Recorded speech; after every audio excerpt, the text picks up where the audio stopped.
Hello everybody, Adam here. I am back on YouTube again. I had to take a week to move into this new place here, and I'm happy to be back doing some reaction videos for you guys. So, I recently, despite being a massive Dream Theater fan, I never really listened to their latest album very much, and I just started listening to it like 2 days ago. And I've been really impressed by it. Like, even though I know the album came out like a while ago, I'm gonna go ahead and react to some of the songs on there. So, one of those songs is the track Untethered Angel. There's some cool audio engineering in this, and I found a music video, or rather a studio video of them playing, which means I can like kind of show you like what they're doing. So this is also going to be a different format. I'm going to pause the video and explain as we go along, and it's not going to be like a half and half thing like normal. So yeah, I hope you guys like this new format. A couple people have asked me to change to this, so I think this would be a positive thing for the community. So thank you for your suggestions, and we're just going to dive right into this and do this new format. I'll tell you what I think of the song as we go along as well. Ah, okay. I knew I heard an acoustic guitar in there. Great strings work, very moody. So those guitars are hard left and hard right. Nothing's in the middle other than the strings. Oh, and I got the choir too. Okay, I'm gonna pause it here. So, this sounds exactly like the beginning of the Ministry of Lost Souls. Or at least they're doing the same thing. So, as you can tell, John Petrucci was playing his acoustic guitar and playing his electric guitar, right? He was playing the exact same notes, exact same arpeggio pattern. So, what happens when you do this is you can put one in the left ear, one in the right ear, and then you can make like a chorus effect without using pedals. And honestly, I wouldn't be surprised if there's a lot more than just one acoustic guitar and just one electric guitar track doing that at the same time. I guess it would be at least 2 to 3 of each that are in the left ear and right ear. That's how you get that like dissonant chorus. So I'll just explain this for a second. A chorus effect is just like a little bit of delay that you add on it, and that's what gives it kind of like the creepy vibe. Because as you can tell, he's playing the exact same thing, but he's not playing it the exact same way every time.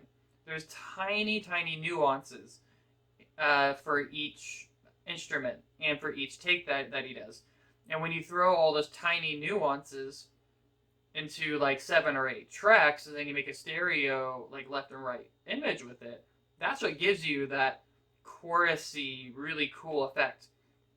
And then for the production, Jordan Rudess just, man, he does an amazing job bringing in this like ambient string part. Then there's even like a small choir underneath it with like a lot of like reverb. So it's like the beginning of the song is really, really cool. And they did some cool tricks for the electric guitar. All right, so let's keep on going. 3, 2, 1.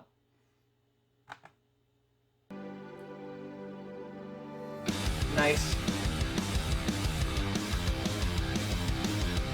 That's 2 different guitars in the left ear and right ear playing the same thing. Mangini's freaking drum set is absurd. Okay.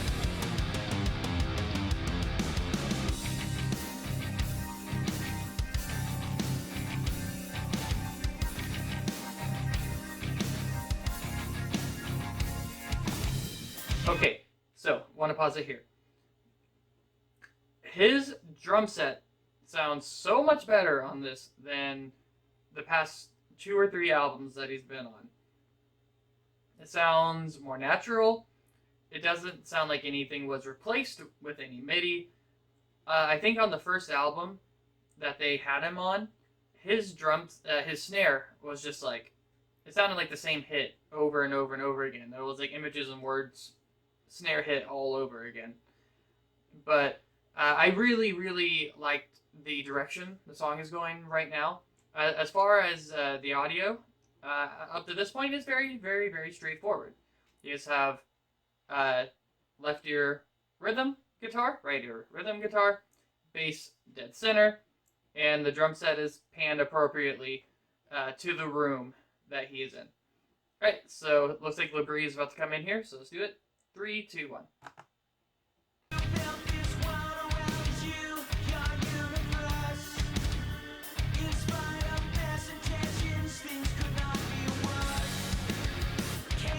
Okay, that was interesting. So, John Petrucci's like playing those chugs, and then when he hit the open notes were louder than his chugs. That implies some compression to me. Sounds like his electric guitars had a lot of heavy compression for this, or just for this part of the song. Also, James Labrie's vocals are very effect heavy right now. I need to listen more to kind of figure out what they are, though.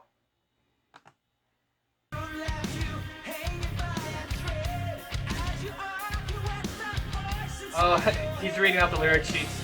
Okay. Whoa.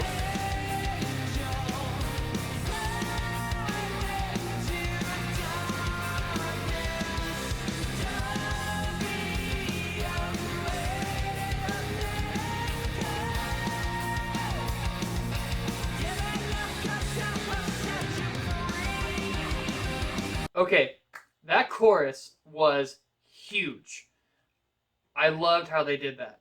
So, for like a chorus of the song, you want it to be memorable, right? So, during the bridge, it sounded like everything was pretty much panned normally, but then it just opened up, especially with the keyboards during that chorus. The Breeze definitely has a lot of reverb delay, and I think he might even have some chorus effects on his vocals, which you don't hear very often unless you're like going for some like creepy effect. So I really like the direction so far. All right, let's keep going. 2, 1.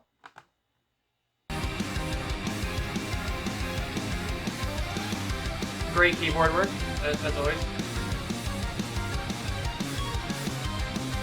Keyboards are hard right.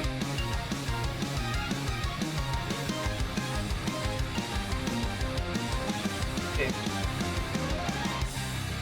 Ooh, great groove. Okay. All right, we're gonna pause a Burger Man here. So, the keyboard was very high in the mix, but it was predominantly in the right ear, and I think the reason for that was because when they took his keyboard and hooked it up to their audio system, more than likely what they did was there's probably 2 outputs, a left output and a right output for each sound, right? So they probably just did a 2 out into a 2 in into their like mixer or whatever they're using. And just for that keyboard effect, it sounded like the right hand work was more in the right ear and the left hand work is more in the left ear. So that's why it like wasn't in dead center or not 100% to the left, 100% to the right. It was however the keyboard dictated the panning, which kind of makes it sound more natural. So interesting. Okay, 3, 2, 1.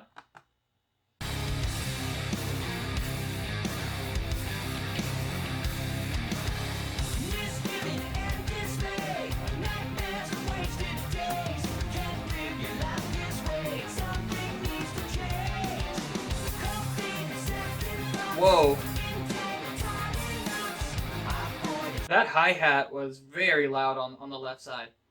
I can't really tell from his drum set setup if they have a microphone directly on his hi-hat, but that was like way louder than the rest of the overhead space. So that was interesting. I will keep my eye out to see if I can tell if he has a microphone on it, which I'm pretty sure he does. because of how loud that was. Okay.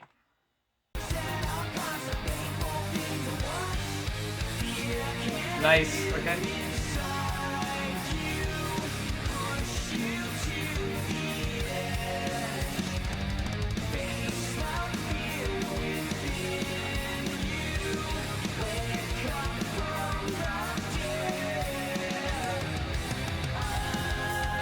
Okay, just another great verse here. I'm listening to the snare drum. The snare drum just sounds phenomenal. So it has like a certain crack that you want in a metal drum set.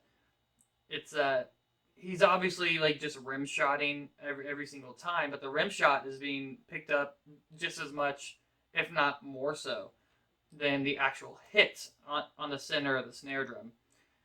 It's sounding amazing so far. All right, let's keep going. 3, 2, 1.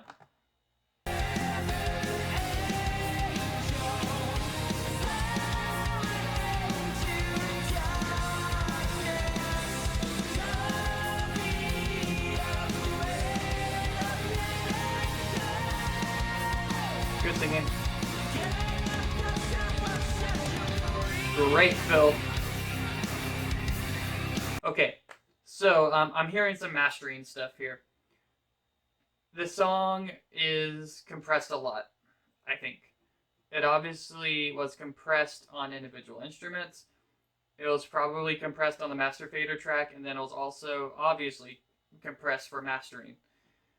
I am hearing just the slightest bit of pumping, and the way I can tell is from Petrucci's guitar. So like when everything else drops out, his guitar gets like a little bit louder, and everything else like kind of backs down from it. I will say that that could be because the audio engineer maybe pushed him up a little bit, but it doesn't sound like a natural push-up. It sounds like compression let it go, and then everything boosted around it. That's kind of my guess about what's going on there, but it's not too distracting to where like I'm like bothered by it. Okay, so let's keep going. 3, 2, 1.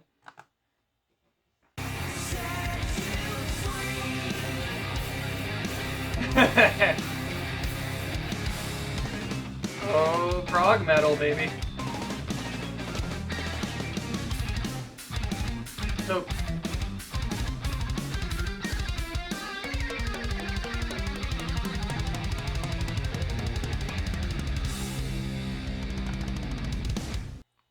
okay. So I was curious to see how they were going to pan that.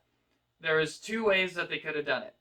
I'll talk about the way they did it first, and then I will talk about maybe more my way of how I would have done this. So, very freaking technical. When you have a lot of technicality going like this, when you have a bunch of stuff playing the same notes or playing at the same speed, you need everything to have its own place in your mix. So, John Petrucci's guitar, left ear, right ear. The keyboards were also, from what I could tell, were also left ear and right ear as well. In fact, I'm just gonna go back and re-listen to it one more time just to make sure. Okay.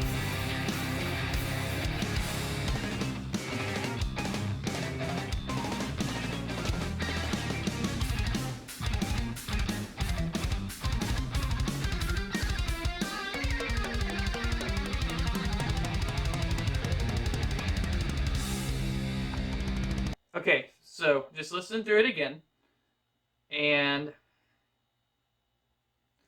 yeah, so it sounds like the keyboards are just honestly uh, panned according to what the keyboard itself is doing, which I find very, very interesting. It's if you're working with a live keyboardist, and obviously a keyboardist as good as Root is, you're just gonna probably follow whatever he tells you to do. They also had a producer on this, which they normally don't do. So I think their producer is doing a great job, because normally Dream Theater just produces their own music. They don't have anybody who helps them with the songwriting or anything. other than the Falling into Infinity record. I like that record, by the way. I know I'm crazy, but I like it. So I was right. So electric guitar, left ear, right ear, bass, center. The bass was so prevalent in the center of the song, where you can hear like the really high bass notes, like kind of like walking down the scale, as Petrucci and Rudez were just shredding their way down the up and down the scale. Okay, now the way I would have done this. I don't think there's a right way or wrong way to do this, just as long as it sounds good. But I would have kept Petrucci's electric guitar, left ear, right ear, exactly like how they did it, but I just would have put Rudez's keyboard into the center to kind of fill out the center space. As you can hear, the center space was really empty. It was just only drums and bass, and that's it. And that could have cleared out some space so that you can hear Petrucci shredding maybe a little bit clearer, and Rudez also doing his shredding. You can hear that a little bit clearer too. But I mean, it sounded fine the way it is. That's just one extra way to do it. Okay, 3, 2, 1. Okay, we got a solo. Okay, solos in the middle. Delay and reverb. Okay, another solo.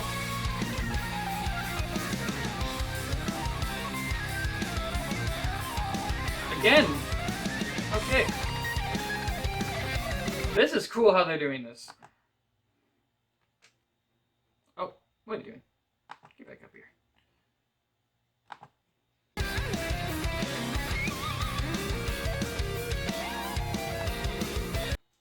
They're trading places.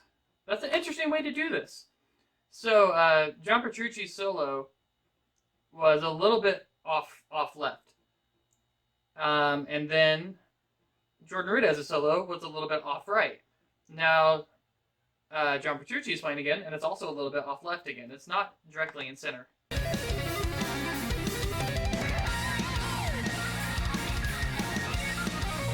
Yeah, that solo is like way over here, man. I love how loud everything is. Like, oh, okay.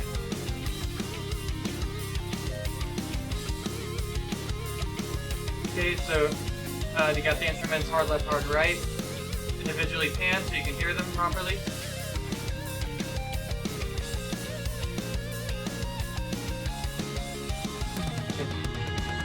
If you were wondering, John Petrucci was in left ear, Rudez was in right ear.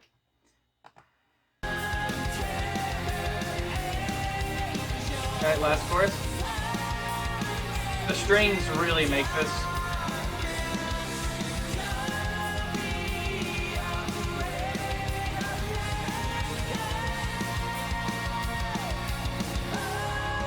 Cool.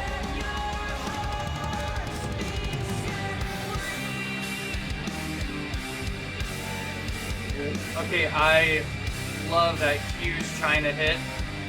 That's really carrying this part. Pause again. Okay.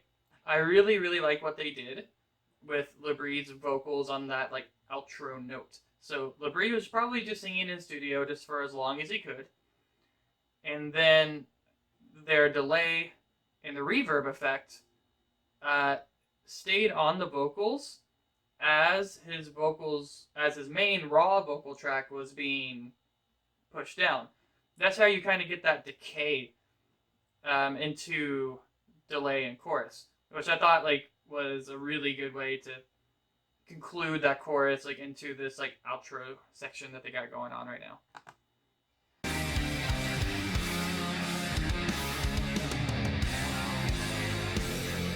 Okay.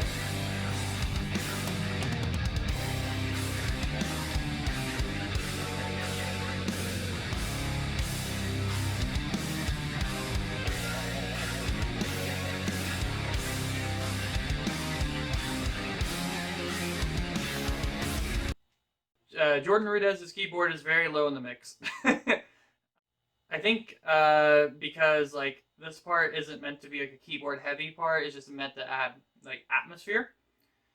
Something that Dream Theater does a lot with their mixes is they take out Jordan Rudess when he is, or they don't take him out, but they just bring him down a lot when he's only there for ambience.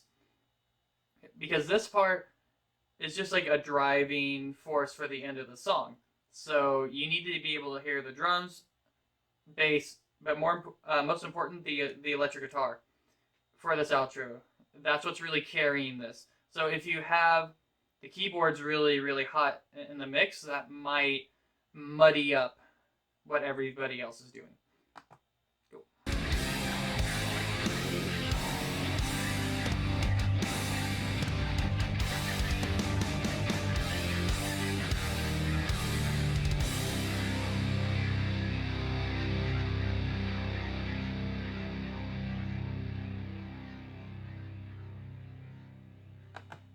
I really, really like the Leslie effect at the end for the organ.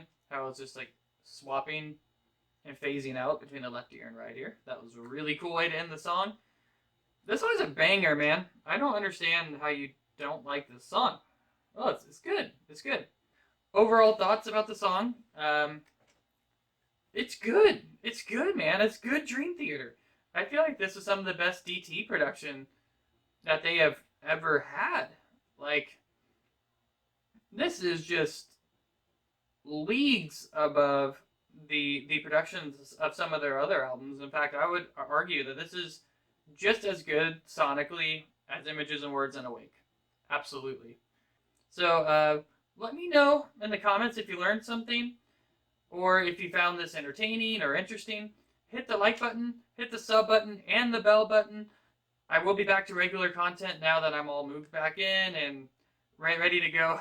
So, yeah. Oh, right, Patreon page. If you go down to the Patreon link below, I have some pretty cool super sub perks. And one of those perks is, if you sub at the $1 tier, I'm giving away my YouTube singles.